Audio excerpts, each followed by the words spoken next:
For all intents and purposes, the November 4th election for the next mayor of New York has Zohran Mamdani firmly placed as the favorite. He won with an upset during the Democratic primary, but even then, there were signs that a normal polling error would push him over the top against Andrew Cuomo. And the fever around this race isn't just because it's in New York. This race is symbolic of the tension that's been building for years within the Democratic Party about its establishment politics, as well as discussing the soul of left-leaning politics overall. It has familiar themes that we've seen in these types of pivotal elections before. An establishment favorite with problematic allegations who's in it just cuz. The sudden shift to attacking the new frontrunner's religion or ethnicity or culture as a threat to America. Fabricated strawmanning of every point they have. The fight over youth culture. The enormous amount of money spent. It's not for nothing. This is a very, very important symbolic election. And with all of the election that much of the leftist, progressive, and younger wings of the Democratic Party have in this moment for somebody like Zohran Mamdani, this feels like a watershed moment, a North Star for multiple movements who have been asking for more out of leftward politics for years now. We are right on the cusp of it. But what happens if it doesn't happen? What happens if, unthinkably, the reverse comes through and there was another error in the opposite direction, this time against Mamdani, and he loses? And I really quickly just need to mention this for anybody with anxiety or who thinks I may be jinxing it. There's no like magic law of the universe or mythical creature who's going like, well, they mentioned it, so now it automatically has to happen. Also, you know that superstition could go both ways, right? What happens if he wins? Yay! Okay, now we're good. Amongst all of the hype that's occurring with this movement, I think especially with the anxiety people have felt over the last few years and the way right now people seem to currently oscillate between two extremes in politics of this is a perfect thing and everything is fucked and we're all gonna die. It's very easy to see how a victory or defeat for Mamdani can be misconstrued by anybody just because of the magnitude of this race. Because also, I think a lot of the effects of this race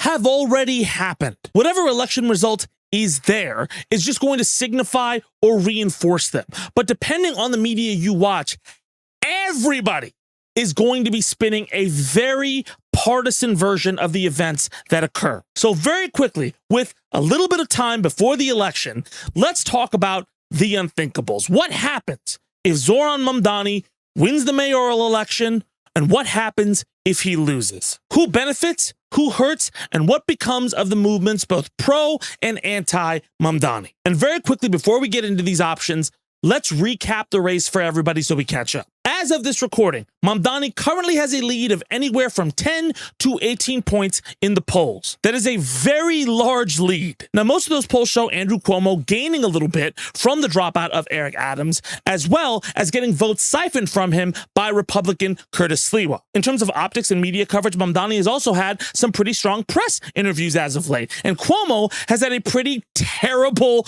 press cycle around Islamophobic attacks he's levied against Mamdani. And if you look at betting markets like Polymarket or Kalshi, once again, Mamdani is the clear favorite. However, even he'll tell you nothing is certain. The reason it's a 10 to 18 point lead, not a 13 to 18 point lead, is because of a brand new Suffolk poll that came out that showed the race much tighter than it had been in a minute. Now, early voting is not a massive indicator of what the final tally will be. It can many times be a misnomer. A lot of analysts feel different ways about early voting data. But the Cuomo campaign seems to have a pep in their step from it, and only time is going to tell you where things end up. Now, like I said, this race has gotten national attention. The president and the vice president and the House of Representatives have all weighed in on this shit. You have senators doing radio interviews about it. So obviously a big deal for the political climate. Now, we're all caught up. So let's just rip the Band-Aid off and actually start with what happens if Zohran Mamdani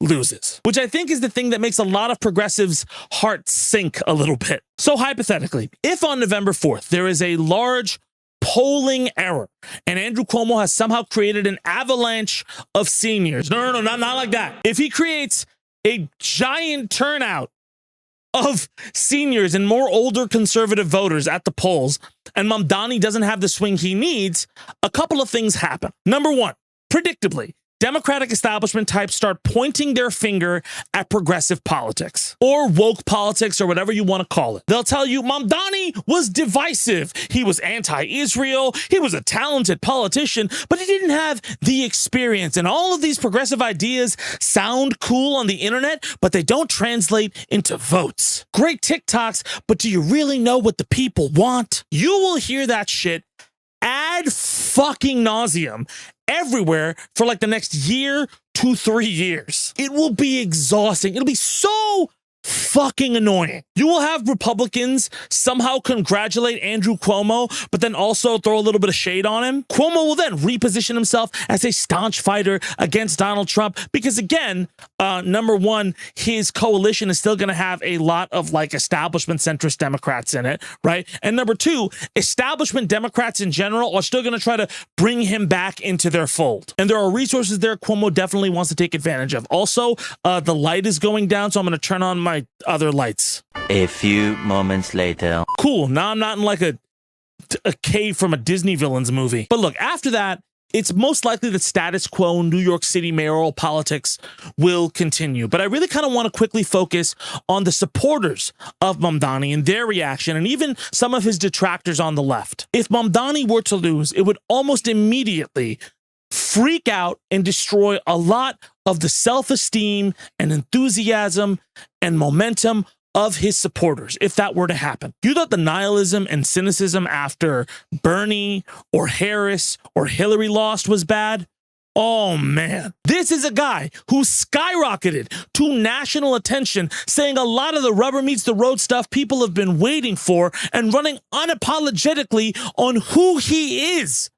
And he would have just lost. And every political consultant and pundit on air would frame it as a rebuke of progressive or leftist politics. And then they'll say it was in New York, too, the land of woke Mecca and shit. So you know it doesn't work anywhere else in the country. Many people will be completely disillusioned with the electoral process, and there will be a real question about how the younger and more progressive sides of the party or the left in general can push for change in the wake of it. And this is kind of what I wanted to talk about. And that's why I'm doing it in advance, not like a day before the election. On November 4th, if Mamdani loses, in the short term, if it goes that way, you will have lost. But on paper, like long term, you've already kind of won this. Because the message, if Mamdani loses, should not exclude the length of time it took for many people to give him an endorsement.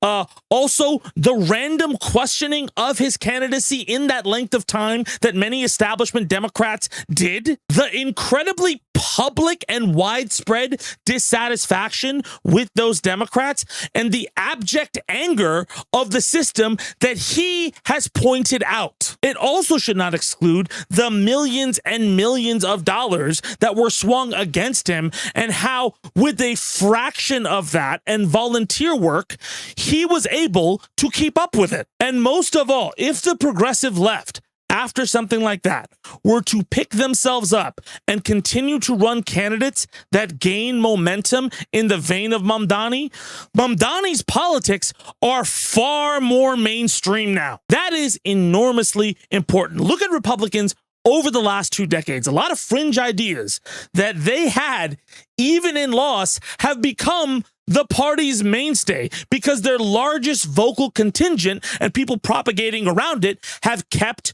pushing it. Normalizing something doesn't only work for bigotry and conspiracy theories. The predecessors to someone like Mamdani aren't just AOC and Bernie Sanders, but yeah, Barack Obama. I know a lot of people are sick of hearing that comparison, but it is just so... it's so similar. Barack Obama was a superstar candidate with a very similar enthusiasm within his politics, even kind of being an outsider of the full DNC in general, with a very similar opposition playbook used against him. A predecessor in parallel to Obama was Robert F. Kennedy, not the reboot. The original RFK was seen as a massive change candidate, an enormous seismic swing that could feasibly change politics in the right direction. And then he was assassinated. Many people who are stalwarts in our culture have talked about the RFK assassination and how fucking devastating it was to those movements. But those politics persisted, and it took time, and eventually that progressive shift happened with Obama. I mean, even Bernie Sanders lost the 2016 election, and yet many of his ideas and platforms became Democratic mainstays and the things that elected many House members. Now, many people will tell you if Mamdani loses, we have to start a third party. Here's the thing. If you want to practically start a third party or vote for a third party candidate, that's possible, but you have to do it in a way that is strategically effective. The reason Mamdani even entered the Democratic primary to try to win it, and the reason his campaign actually got a lot stronger, regardless of what the outcome is going to be on November 4th, is because he has resources and other things he would not have had access to if he was running independent. The reason you have many leftist candidates running in Democratic primaries rather than just on their own ticket is because strategically, if you win on it, it is a much more transformative swing. You garner immediate national attention. You have a lot of resources at your fingertips because, again, you're representing the Democratic Party. And even if establishment people don't want you there, you got money, you got you have a lot at your fingertips. That's not to say a third party's existence is forever impossible, but I'm just saying we need a third party. No, you need more than that. You need a cultural shift. You need infrastructural help. I'm not trying to downplay you. I'm just trying to get you to think through logistically about how to move forward if this very anxious hypothetical thing happens. Instead of just giving a talking point, you need to have practical steps in order to get there, which you can do, but you have to actively do that. I think what worries me about this election isn't necessarily if Mamdani wins or loses, but it's the reaction to both of those realities. And if he loses, the takeaway I hope everyone has is that we have won multiple battles and got to the finals and lost the championship. But that doesn't mean our team or our bench isn't strong. It means we got to adapt, we got to make changes and move forward. And Mamdani isn't going to disappear regardless if he wins or not. Jamie Harrison lost. He got his ass kicked, and then he became the fucking DNC chair. So if the worst case scenario happens, it's not the end of anything. It just means you got to start over eventually, and you're starting from a stronger position next time. But what if he wins? Moving on, I want to talk a little bit about fact checking. Look, I've said this before, but over the last few months, verifying stories has become way harder. Almost every single headline is baked in with spin designed to scare you, push a narrative, or twist the facts just enough to make the other side look bad. It has become exhausting in the sea of noise that we live in right now, and it's getting harder to figure out exactly what's real and what's exaggerated. But that is why I am a proud user of GroundNews, the sponsor of today's show. I can't tell you how excited I am that GroundNews is sponsoring today's show. I have wanted to work with them for a while, and for good reason. GroundNews is an incredible tool for verifying news accuracy and seeing how stories are covered across the political spectrum. It aggregates coverage from over 50,000 news sources and literally shows you which side is covering what, and more importantly, who's ignoring what. Let me show you how it works. Take this story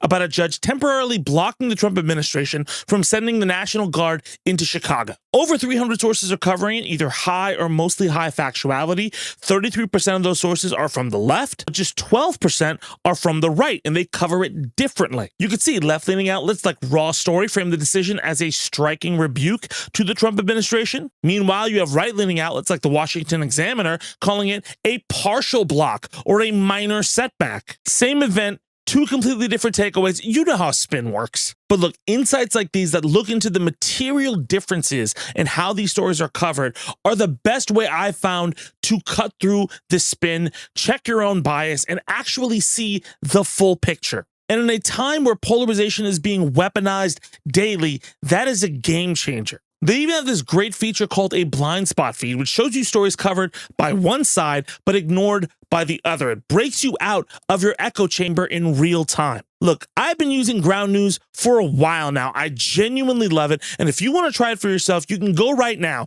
to groundnews.com/Zed or scan the QR code on screen and you can get 40% off an unlimited Vantage plan today. Not only does this help support my cool rap news channel, it is also a really strong, healthy tool to keep up with the news without drowning in the noise or feeling overwhelmed. I cannot recommend it enough. So if you are tired of media narratives, if you want something solid to stay informed throughout all the noise and you want to support the show, go right now to groundnews.com/Zed and see the whole picture today. All right. Back to the breakdown. Okay, what if the pattern holds, the polls are right, the betting markets have it, the turnout remains, the magic turtle that predicts elections is like, you know what? I got it right this time. What happens if Mamdani wins? Well, naturally, all of the headlines are now, oh, this is a giant shift in the Democratic Party. The electorate has changed, politics have changed, the youth is really driving out and becoming engaged in elections. There is a new world dawning. Dozens of consultants will write think pieces about TikTok and the effectiveness of social media, and they'll just call it social media and not understand the meaningful difference between all of the platforms. You will see quite a few establishment Democrats start moving more to the left and adopting some of the positions. You will see Republicans messaging immediately, saying that they decry communism as they start strawmanning every argument more than they ever fucking have in their lives. All right, maybe more than they ever have in their lives is a little bit extreme, but a lot. It's going to be a lot. And then you will see some establishment Democrats trying to middle their way in there, mildly congratulate Mamdani, and then start to fear for all of their fucking jobs. Specifically, the Third Way or any other centrist coalitions are going to start focusing on, you know, this is great, but it won't work for the rest of the country. New York is a woke gay heaven orgy where everyone is just secretly tongue kissing and getting transgender surgery. It won't work in rural Alabama where everyone wrestles alligators and then makes out with their cousin. If you're from Alabama and you're upset, I just want to let you know that was also a stereotype. They're both stereotypes and they're untrue. If you didn't think the other one was untrue, you may have bias. But regardless of all that bullshit, many people on the left, and honestly anybody who's looking to change systemic problems in politics, will have a feasible playbook. And many people across the country will start to take interest in those ideas because of the feasibility of that playbook in New York. It's kind of similar to what happened with Alexandria Ocasio-Cortez. When she was elected, she was seen as a fringe candidate to a larger mainstream part of the American electorate with favorability ratings and all of that. And within a couple years, she was the star, even as the establishment tried to sideline her. But look, similar to how a loss isn't the end of Mamdani's political work, a win doesn't mean he's done with his fight. Because politically, Republicans will try to paint him as the Stalin, communist, jihadist murderer, and that all Democrats are like him, and that he's eating rice with his hands and then making a bomb with the rice in his stomach. The attack ads on Mamdani will be as bad as the ads on Obama, and they will draw everything from the Roy Cohn playbook, the 2010 Tea Party playbook, all of the old great hits. Every small thing that Mamdani does not get perfect will be magnified by 1,000 and pointed out as, see?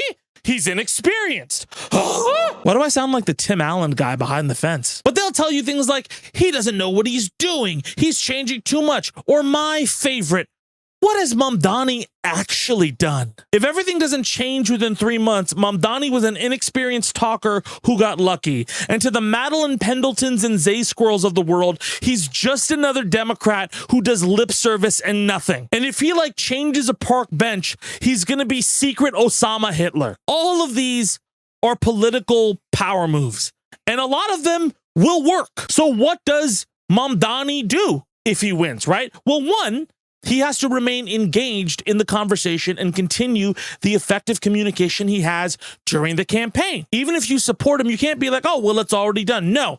What do we do now? Okay, what's the best way to accomplish this? Mutual aid and actual grassroots organization doesn't stop if he gets in. And for Mamdani, he has to consistently show his effort and let the example disseminate the attacks. That is what Obama did at a certain point in his presidency. And when he did that, his approval numbers raised. Also, some of the ad messaging Mamdani's done about his age and the Islamophobia have been very effective. So yeah, keep those up. But the reality is Mamdani's going to have some roadblocks to his agenda.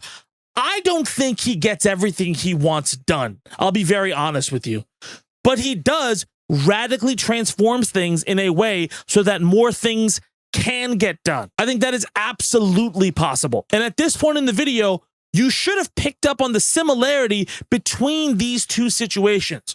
Regardless, if Mamdani wins or loses, the old guard Dems and political consultants and Republicans and fucking contrarian leftists are going to do the same fucking thing. Political pundits are going to be political pundits and do the same shit. They're going to downplay it and talk shit. Both situations will have a million hot takes and feed countless pundits and Twitter check marks. The only difference between the two is where the power lies. And that's the point I'm trying to make with this. This is not the election that ends all elections and the fight, right? It's one election from the rest of your life. It's a doctor's appointment. You don't go to it and be like, all right, well, I'm cured forever. Also, some of the insufferable contrarians aren't entirely wrong when they say elections aren't everything. Just because you win or lose doesn't mean the message goes with it. Let's be very real. Politics right now is played like a sport, cynically and aggressively for victories. And with that, I'd like to draw your attention to the 2002 Oakland A's. Have you ever seen the movie Moneyball? Just a quick recap. The Oakland A's in 2002 had the most dog shit budget ever and lost 3 of their best fucking players that year. It was bad, dude. They had to compete with the Yankees and the Red Sox, who have insane budgets and salaries for players with like a 10th of what they had. So what Billy Beane and a team of analysts did, the team of analysts was merged into Jonah Hill's character in the movie. It's a really good movie. You should watch it. What they did was they introduced sabermetrics into the team's strategy. Sabermetrics was a philosophy originally developed by Bill James, basically looking at baseball from an analytic perspective. You're not trying to buy players, you're trying to buy runs. You're looking at data, you're looking at on-base percentage. You don't bunt because it'll be an out, because it's gonna get you this. You play in a specific way. It's a very different way of thinking about baseball, driven by data and analytics. The A's did this and then got fucked up for their first half of the season, to which all of baseball said, you see, sabermetrics is fucking dumb, and so is Bill James. This is what happens when you bring a spreadsheet into the bullpen. All this talk, and then shortly afterwards, the A's went on the longest winning streak in baseball history at the time. An insane fucking winning streak. One of the highlights being Scott Hatteberg's fucking clutch home run, a streak that shot them into the postseason. And in that postseason, after a large and magnificent run, they lost again, 3-2 to Minnesota. And lo and behold, sabermetrics was a failed experiment. And baseball just doesn't want it. It doesn't work, guys. Like, these are really talented players, but it's antithetical to this game. We can finally put it to rest. Sabermetrics is now the dominant philosophy in modern baseball operations. After that season, Billy Beane got offered the largest offer ever to be a GM for the Red Sox. He turned it down. The Red Sox ended up winning the World Series with sabermetrics and Beane's method. Now, today, every fucking office has data analytics from the Moneyball era. The entire game has changed significantly. There are a lot of metaphors people make about politics that sometimes you got to stretch to make them fit. You don't need to make this one stretch all that much. This is incredibly similar. Remember what I said? You made it all the way to the finals and you lost the championship. But you can lose the championship and still win the game. And right now, Zohran looks like he's going to win the championship too. And the reverse can also happen. Cuomo can lose the championship and still win the game. If you're worried about that too, here's what needs to happen. Whether you live in New York or don't live in New York, of course, if you live in New York. But just like the 2024 election, it won't work if you just stop after that. This is a process. If you're constantly trying to get to a finish line or a destination, it is exhausting, man. Politics will eat you if you're just trying to get to that one line, okay, and then we're good. If you build making the world a better place into a process, like just something that you reflexively do and you reflexively invest into every day, it just happens. It is the most effective strategy for changing the climate in the right direction. Zohran is not the last guy who's going to swing at this, and maybe he's the start of many more. But win or lose, the verdict is in.